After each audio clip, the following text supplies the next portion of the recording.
What's up, you guys? It's Graham here. So if you want to learn from my mistakes, it's really easy. All you have to do is not click out of this video. Mind blown. So these are the top 3 mistakes I made as a real estate agent that have easily cost me over $250,000 in lost commission, and this is what they are. So my first mistake was not showing buyers the homes they did not want to see. Now this sounds totally counterintuitive, because why would you show a buyer something they don't even want to see? Well, the thing that I learned is that buyers are liars and that they generally have no idea what they want until they see it. And it's happened to me so many times in my career where a buyer says, I only want this specific house. I want this type of home in this neighborhood, in this price range, and you show them homes that fit exactly that. And then what happens one night, months later, you're about to go to bed and you have a smile on your face because you're thinking, I'm about to close this buyer. I'm about to get this commission. And then you start spending the commission in your mind. You'd be like, okay, I'm gonna buy this ICO and I'm gonna buy this Kodak coin and I'm gonna put it in the BitConnect X ICO. You're about to be a millionaire. What happens is that the buyer sends you an email or a text. Hey, thanks so much for your help. I ended up buying a property over there for this price range I didn't tell you to look in, and for a property that didn't fit anything what I wanted. Thank you very much for your help. I really appreciate it. And you realize the buyer had no idea what they wanted. I would have shown him that, but he said he didn't want that. And then you cry yourself to sleep that night because you lost out on that deal. And it took me a few lost deals to realize that, wait a second, many buyers have no idea what they want, and it's up to me to show them what I think they will like. So now when it comes to this, I'm like a ninja when it comes to avoiding this scenario in the future.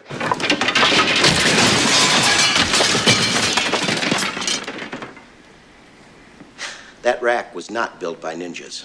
And the way I counteract this is by warning the buyers ahead of time and telling them, listen, from my experience, a buyer will tell me they want this, but end up buying something else. So I recommended the buyer, I will show you all the properties you say you want, but I'm also gonna be including some other properties that don't quite fit what you say you want that I think you might also like. So this covers you in 2 ways. The first way is that they don't get upset when you send them something that they didn't initially ask for.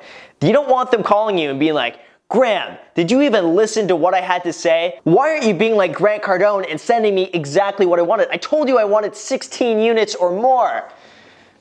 You know? So this covers you on that. This also covers you that you're sending them other properties that they may also want, because the last thing that you would want is for them to go off and see something else that you didn't send them because initially they didn't want it. Happens all the time, so avoid this. This is the easiest commission you can ever not lose.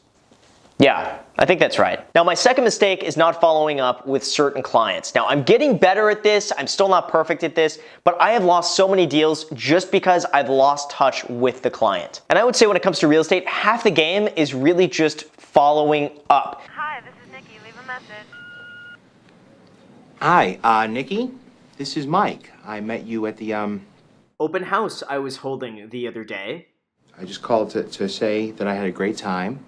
And you should call me tomorrow or in two days, whatever. Because you could be perfect in everything else. You can have the perfect lead generation. You can have the perfect talking skills. You can show them the perfect homes. But if you don't follow up with them, all of that is just gonna go to waste. Like I said, half the game when it comes to real estate is just continuous follow-up over and over and over and over again. Hi, Nikki, this is Mike again. I just called because it sounded like your machine might have cut me off before I finished leaving my number. There have been clients where, to my own fault, we just lost touch. I figured, I hadn't heard from them in 6 months. You know what? I'm not gonna waste my time emailing them again. I'm not gonna waste my time sending a text that they're not gonna get back to. Why should I continue? If they really want something, they're gonna reach out to me. Yeah, no, that's not how it works. You have to stick with it over and over and over again. Hi, Nikki. This is Mike. Could you just call me when you get in? I'm going to be up for a while, and I'd just rather speak to you in person instead of trying to fit it all into Because what ends up happening is you go through your roster in the future and you end up realizing like, hey, wait a second.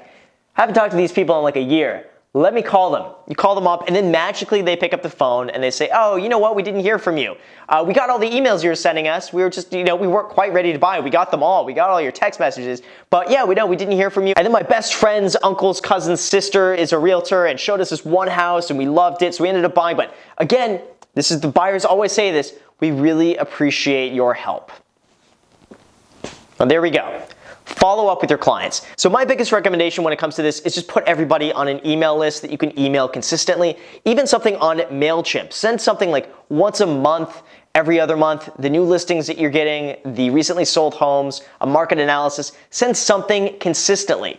That way, if there are these people that just aren't getting back to you, you haven't heard from them in forever, at the very least, they're getting an email from you every single month or every other month or how often you want to send them an email. Just do something like this. This is better than nothing. Follow-up is so important because a lot of times, some of the clients that I get, I won't hear from them for like a year or two. And then all of a sudden, out of nowhere, I get a phone call or an email. Hey, we've been getting your emails. I'm ready to buy something, ready to sell something. That's always how it works. That is another really easy commission not to lose. Now, my third mistake is not taking some clients seriously. And again, this is my own fault that I have learned as I go through the business of taking everybody seriously and treating everybody as an equal opportunity to do business. I have one scenario that stands out from all the rest. I had 4 roommates that called me to find a lease in Venice. And I initially thought to myself, why do I want to waste my time with 4 roommates in Venice? Didn't take them seriously. I did no background research on them. I had no idea who they were. This must have been about 2012 that this had happened. And I figured, you know what, I'm not gonna not work with them entirely, but I'm just gonna do the bare minimum. And if they end up getting something great, if not, I'm not gonna put a lot of effort in this. And what I ended up doing is I sent them some properties and they wanted to see a few homes. Now, they're in Venice and I'm in West Hollywood. And for people that know Los Angeles at all, that is like a journey. If you're gonna drive from Hollywood to like Venice, you may as well just be going to another country at that point with traffic and everything. So I figured, you know what, I'm just gonna send them on their own. And I sent them to all of these showings on their own. And, you know, they didn't like any of the homes and I sent them another batch and they wanted to see a few more. And I sent them to those, again, on their own. And they were somewhat interested in one, but the owner didn't want to deal with roommates. And I figured, you know what, at that point, they're probably not gonna be clients that I really wanna work with. And I'm gonna let them look on their own. And I didn't take them seriously.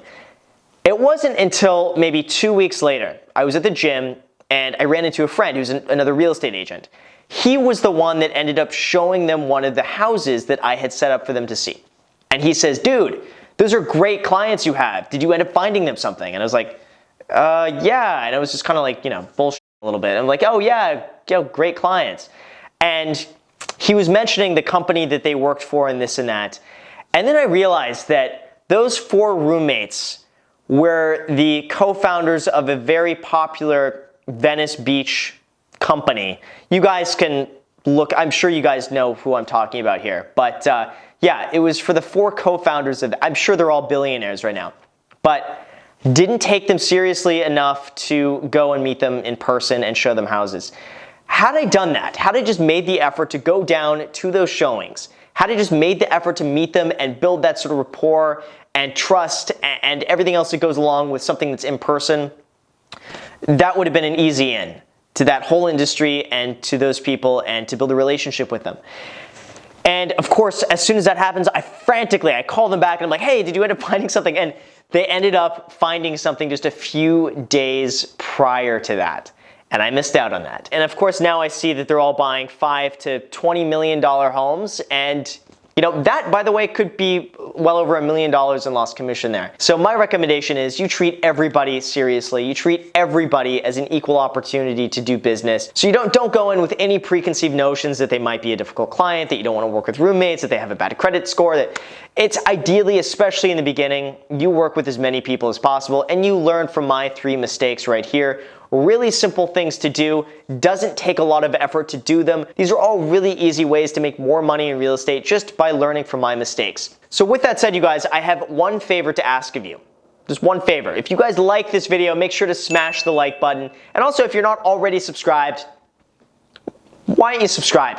I'm gonna give you 3 seconds to subscribe because we gotta subscribe. All right, I'm gonna trust you. Thank you so much for subscribing. Thank you so much for watching.